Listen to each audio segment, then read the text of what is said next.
भागलपुर सुल्तानगंज मुख्य मार्ग के सुल्तानगंज थाना क्षेत्र के ब्लॉक के समीप उस समय अफरा तफरी का माहौल बन गया जब एक बाइक पर लदे ट्रक कंटेनर में भीषण आग लग गई और देखते ही देखते ट्रक पर लदा 20 मोटरसाइकिल धू कर जलकर खाक हो गई। मौके पर अफरा तफरी का माहौल और जाम की समस्या होने पर घटना की जानकारी स्थानीय लोगों के द्वारा पुलिस प्रशासन और फायर ब्रिगेड की टीम को दी गई। काफी मशक्कत के बाद फायर ब्रिगेड की टीम ने आग पर काबू पाया। इस दौरान प्रशासनिक सूझबूझ के कारण एक बड़ा हादसा टल गया। वहीं लदे ट्रक कंटेनर के ड्राइवर रामबाबू चौहान ने बताया कि मुंगेर से भागलपुर जाने के दौरान बिजली के तार की चिंगारी से लदे ट्रक कंटेनर में आग लग गई। आग कहां लगी है कुछ पता नहीं चल पाया, लेकिन सुल्तानगंज ब्लॉक के समीप आग के लपटें देख गाड़ी से उतरते हुए अपनी जान बचाई है। मौके पर पुलिस पहुंचकर आग को बुझाया गया है। तब तक लदे ट्रक कंटेनर में 20 मोटरसाइकिल अपाची आग की चपेट में खाक हो गई हैं। कितने मुंगेर में खाली करके आया हूँ। मुंगेर में गाड़ी लेके कहाँ से आ रहे थे? ये तो हम लेके आ रहे मैसूर से। हाँ, मैसूर से। हाँ। कौन सा गाड़ी था? ये अपाची गाड़ी था। अपाची कितना गाड़ी है ऊपर में? 20 गाड़ी। 20 गाड़ी। तो उसमें कैसे आग लगा? ये तार कहीं छू गया है। तार से आग लग गया। तार छूने से वो इलेक्ट्रिक तार से आग लगा। यहीं पे यहाँ पे लगा हुआ है, पीछे लगा हुआ, मैंने जान नहीं पाया। लेकिन यहाँ पता चला। हाँ, इसी यहाँ पे मेरे को आदमी यहाँ पे जान लगने लगा तो मेरे से पीछे से आदमी ने बोला कि भाई साहब गाड़ी से धुआं निकल रहा है।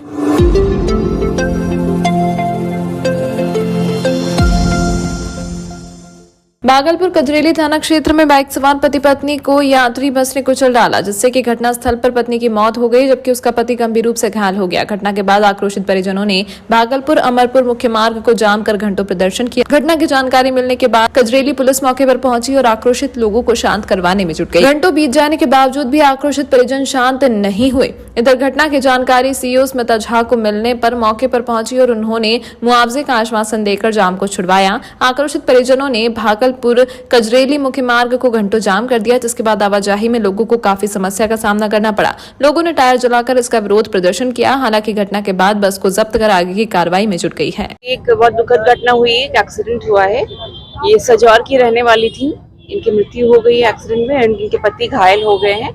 अभी हम लोग इलाज के लिए उनको भेज रहे हैं मायागंज, और जो बॉडी है उसको पोस्टमार्टम के लिए भेज रहे हैं। पोस्टमार्टम होने के बाद सरकारी प्रावधान के अनुसार जो भी मुआवजा होता है उसका प्रक्रिया शुरू हो जाएगा और जल्दी ही इनको मुआवजा का भुगतान कर देंगे।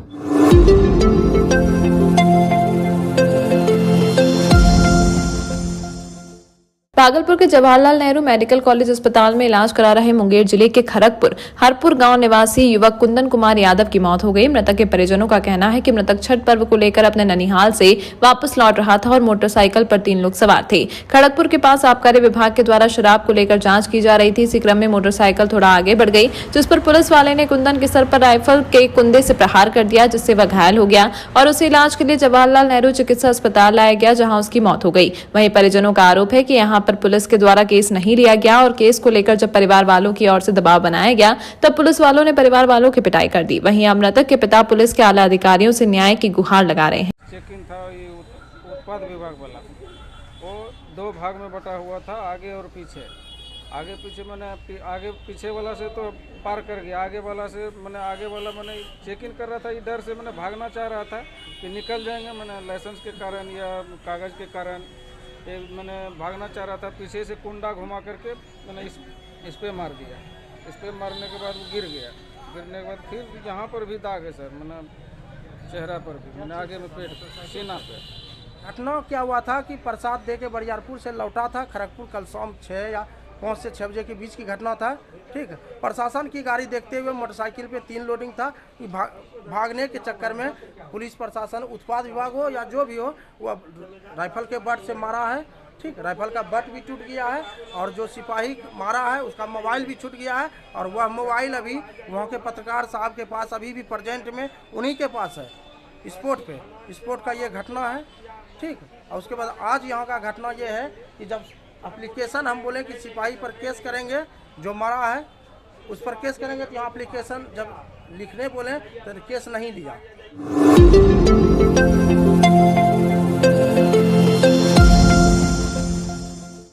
भागलपुर जिले के तकरीबन 10 प्रखंडों के लोग जहरीले पानी पीने को विवश हैं, जिसके चलते यहां के लोग तेजी से कई रोगों सहित कैंसर से ग्रसित हो रहे हैं।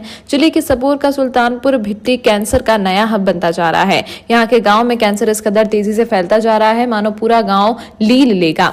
ज्यादातर कैंसर गुटखा और तंबाकू खाने से मुंह के कैंसर से ग्रसित हो रहे हैं। वहीं नवगछिया अनुमंडल के 7 प्रखंडों के साथ ही नाथनगर के गोसाईदासपुर, मिर्जापुर व जगदीशपुर प्रखंड के कोलाखुर्द में 100 से ज्यादा लोग कैंसर, लीवर, किडनी, आर्थराइटिस व जन्मजात दिव्यांग जैसी बीमारियों से ग्रसित हो चुके हैं। इसका मुख्य कारण है पानी में आर्सेनिक और फ्लोराइड काफी ज्यादा मात्रा में होना। जब लोग तेजी से कैंसर बीमारी से ग्रसित होने लगे और पेट की बीमारी से परेशान होने लगे तो PHED की टीम ने कई जगह पानी की जांच की, जिसमें 800 से 900 TDS पाया गया है। जबकि WHO के मुताबिक आम लोगों के लिए पीने लायक पानी में 100 से 150 TDS होना चाहिए। लोग जहरीला पानी का सेवन कर कई बीमारी के शिकार होते चले जा रहे हैं। इस पानी में पारा, तांबा, सीसा, कैल्शियम, इथेनियम, बेरियम, नाइट्राइट, फ्लोराइड व अन्य पदार्थ काफी मात्रा में है, जिससे पानी जहरीला बनता जा रहा है और लोग इसे पीने से कई रोगों के शिकार होते जा रहे हैं। गैर संचारी रोग पदाधिकारी डॉक्टर अर्चना झा ने बताया कि मुजफ्फरपुर के होमी भाभा कैंसर अस्पताल एवं अनुसंधान केंद्र की टीम से संपर्क कर विशेष टीम बनाकर जांच के लिए आने का आग्रह किया गया है। टीम आएगी तो इलाके से पानी व मिट्टी के सैंपल लिए जाएंगे और बेहतर नतीजे निकाले जाएंगे।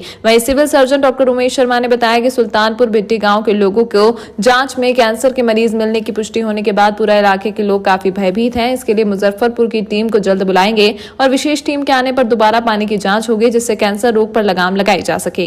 उसका कारण अभी 8 जो मरीज मिले हैं उनमें 4 ओरल कैंसर के हैं, 3 ब्रेस्ट कैंसर के हैं और 1 जो है वो सर्वाइकल कैंसर का है। ब्रेस्ट हम लोगों ने देखा जब उसमें जांच की तो पता लगा ये चारों जो पेशेंट हैं वो गुटखा और ये तंबाकू काफ़ी खाते हैं।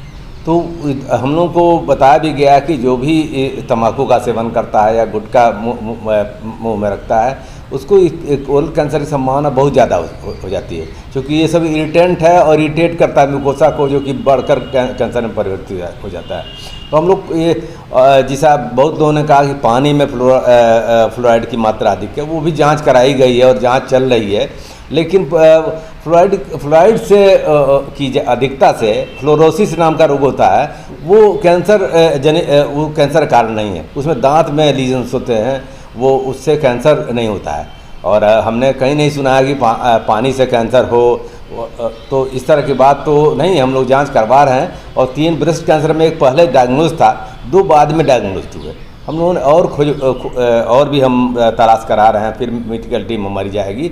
लेकिन कैंसर के रोग जो है वो तो बढ़ ही रहा है तेज़ी से, इसीलिए हम लोगों ने प्रोग्राम चलाया NCD का, जिसमें हम लोग कैंसर, डायबिटीज़, हाइपरटेंशन, इन रोगों का जो कि आजकल बीमारियां ज़्यादा बढ़ती जा रही हैं उनका स्क्रीनिंग करा रहे हैं आशा के माध्यम से। ये प्रथम हो चुका है। इसकी 2 वजह है। एक तो कि इसके लिए कोई भी हमारे पास उपलब्ध नहीं है सिस्टम जिससे हम लोग पता कर पाएँ या जल्दी इसको पकड़ में ला सके, या कोई भी स्क्रीनिंग टेस्ट नहीं है इस वजह से। और हमारा पॉपुलेशन इतना ज़्यादा है कि ऐसा कुछ मेथड होने से भी हम लोग सभी के लिए नहीं दे पाएंगे। लेकिन अगर हम लोग अपनी सारी महिलाओं को सेल्फ ब्रेस्ट एग्जामिनेशन, अपने खुद के ब्रेस्ट का जांच खुद ही करें, अगर स्तन की जांच खुद ही करें, तो वो शुरुआती दौर में गांठ पकड़ सकते हैं, क्योंकि ये गांठ जो होता है कैंसर का वो दर्द नहीं होता, दर्द रहित होता है, इसलिए इसका ज़्यादातर केस में हम लोग लेट डायग्नोसिस करते हैं। लेकिन अगर हम लोग पीरियड्स के बाद खुद ही अपने स्तनों की जांच करें और कुछ खराबी लगने से तो डॉक्टर से अगर सलाह लें तो ये शुरुआती दौर में हम लोग इसे पकड़ सकते हैं और कई बार डर से भी बच सकते हैं कि पता नहीं मेरे गांठ का कहीं कैंसर तो नहीं है, इससे भी आपको निजात हो सकती है। दूसरी है 3-3 साल में अपने डॉक्टर से जांच कराएं, और जितनी हमारी बुजुर्ग महिलाएं 45 के बाद जितनी भी बुजुर्ग महिलाएं हैं उनको साल में एक बार मैमोग्राफी और एक बार अल्ट्रासाउंड ज़रूर करवाना चाहिए, ताकि वो इस बीमारी को शुरुआती दौर में पकड़ सकें। और ब्रेस्ट कैंसर का पीक जो है एक बार 35 है और उसके बाद 50 है।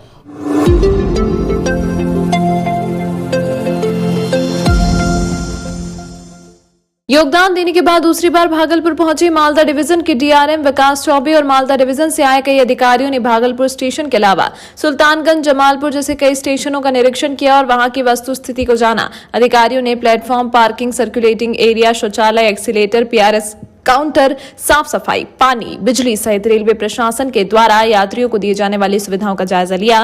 वहीं यार्ड का निरीक्षण करते हुए बताया कि भागलपुर को मेन लाइन से जोड़ने की कवायद चल रही है, जल्द इस पर काम चालू होगा। साथ ही उन्होंने बताया कि प्लेटफॉर्म छोटा है, इसे बड़ा करने की जरूरत है जिसमें 24 बोगियों वाली ट्रेन आराम से रुक सके। साथ ही बताया कि वेल इंटीग्रेटेड सिस्टम के तहत मालदा डिवीजन के सभी स्टेशनों का चौमुखी विकास जल्द किया जाएगा। उन्होंने भागलपुर स्टेशन को लेकर कहा कि इस क्षेत्र का यह बड़ा स्टेशन है, इसे स्मार्ट स्टेशन बनाया जाएगा। कई आधुनिक सुविधाओं से स्टेशन को लेस किया जाएगा जिससे आने जाने वाले यात्रियों को किसी तरह की परेशानियों का सामना न करना पड़े। जिस तरह बड़े महानगरों में स्टेशनों को आधुनिक सुविधा दी गई है, अब भागलपुर को भी जल्द वह सुविधा मुहैया कराई जाएगी। इस दौरान डीआरएम विकास चौबे ने कई दिशा निर्देश अधिकारियों को दिए। तो आज हम लोगों ने जो यार्ड है, यहाँ पे भागलपुर यार्ड है, उसकी जो शॉर्टकमिंग्स हैं, जो उसकी कमियां हैं, उनका निरीक्षण किया है। तो ट्रॉली से पूरा दिल्ली एंड से लेकर के हावड़ा एंड पूरा ट्रॉली करके देखा गया। मेन जो प्रॉब्लम्स हैं वो ये हैं कि जो गाड़ियाँ उस दिल्ली एंड से आती हैं वो पहले कॉलिंग ऑन सिग्नल है उस पर रुक जाती हैं, तो उनको डायरेक्ट रिसेप्शन कैसे कर सकते हैं उसके ऊपर चर्चा हुई है सिग्नल इंजीनियर्स के साथ में। उसका कुछ रास्ता निकालने की हम लोग कोशिश कर रहे हैं। दूसरा ये कि कुछ लाइनें यहाँ पे छोटी हैं, तो उन लाइनों को कैसे एक्सपैंड कर सकते हैं, बड़ा कर सकते हैं, ताकि जो 24 कोच की गाड़ियाँ हैं उनको हम लोग भागलपुर से रिसीव कर पाएँ।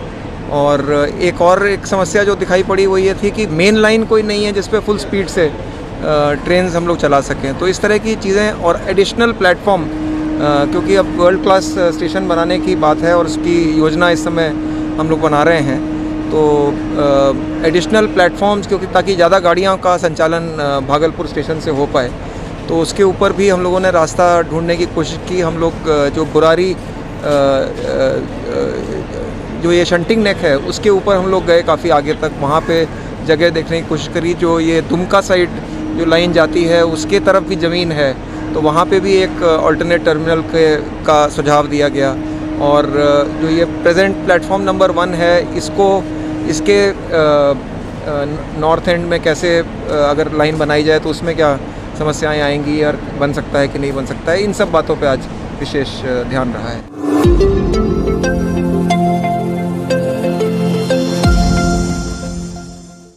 भागलपुर में प्रेमिका के भाई ने ही उसकी प्रेमी की धारदार तलवार से काली पूजा विसर्जन के दौरान सर काटकर बेरहमी से हत्या कर दी थी। सीनियर एसपी बाबूराम ने प्रेस कॉन्फ्रेंस कर बताया कि बरारी थाना क्षेत्र में जवाहरलाल नेहरू मेडिकल कॉलेज अस्पताल के क्वार्टर के पूरब सुर्खीकल झोपड़पट्टी में मेडिकल हॉस्पिटल के पीछे झाड़ियों में तिलका मांझी थाना क्षेत्र के सुर्खीकल निवासी समीर कुमार उर्फ ईलू की अज्ञात अपराधियों द्वारा धारदार हथियार से हत्या कर दी गई थी, जिसके संबंध में बरारी थाने में केस दर्ज किया गया था। हत्याकांड के उद्भेदन एवं अपराधियों की गिरफ्तारी को लेकर उनके निर्देश पर सिटी एसपी स्वर्ण प्रभात के नेतृत्व में विशेष टीम का गठन किया गया था। टीम के द्वारा हत्याकांड का वैज्ञानिक और तकनीकी अनुसंधान के बाद त्वरित गति से सफल उद्बोधन करते हुए हत्याकांड में शामिल 5 अपराधियों को हत्या के लिए प्रयोग किए गए तलवार के साथ धर दबोचा। पुलिस कप्तान ने बताया कि मृतक की बहन की शादी 1 जून को किसी और व्यक्ति से हो रही थी। उसी दिन मंडप से मृतक की बहन को कथलवाड़ी का रहने वाला सौरभ हरि द्वारा भगा लिया गया था। मृतक की बहन अभी तक सौरभ हरि के साथ प्रेम प्रसंग में थी, जिसका विरोध मृतक हमेशा करता था। समीर अपनी बहन को समझाता था और कभी कभार मारपीट भी करता था, जो बातें बहन अपने प्रेमी सौरभ को बता देती थी, जिस कारण सौरभ हरि, समीर और पीलू का दुश्मन हो गया था। भागलपुर में मां काली प्रतिमा विसर्जन शोभा यात्रा के दिन सौरभ हरि ने सुबह से ही योजना बना ली थी कि बार बार हो रहे विवाद को आज एक भीड़भाड़ का फायदा उठाकर इसकी हत्या कर दी जाए। 27 अक्टूबर और 28 अक्टूबर की मध्यरात्रि को काली प्रतिमा विसर्जन के समय सौरभ हरि ने अपने साथियों के साथ मिलकर धारदार हथियार से समीर की हत्या कर दी। वहीं पुलिस टीम के द्वारा त्वरित कार्रवाई करते हुए सबसे पहले सौरभ हरि को गिरफ्तार कर लिया गया, जिसने पुलिसिया पूछताछ के बाद हत्याकांड में अपनी संलिप्तता स्वीकार करते हुए हत्याकांड में शामिल अपने 4 सहयोगियों के नाम भी बताए हैं। सौरभ हरि की निशानदेही पर घटना में प्रयुक्त एक धारदार तलवार विशाल दास उर्फ डमरू के घर से बरामद की गई। गिरफ्तार अपराधियों में कटलबाड़ी का रहने वाला सौरभ कुमार, बड़ी खंजरपुर का रहने वाला विशाल कुमार उर्फ डमरू, इसाक शक्कर रहने वाला गणेश हरि, विक्रमशिला कॉलोनी तिलका मांझी का रहने वाला समीर, लालू चक भट्टा, इशाक चक का रहने वाला अभिषेक कुमार को गिरफ्तार कर लिया गया है। काली पूजा विसर्जन की रात्रि में 27 तारीख को बरारी थाना अंतर्गत एक युवक का मर्डर हुआ था। सुबह में एक अज्ञात लाश मिली थी।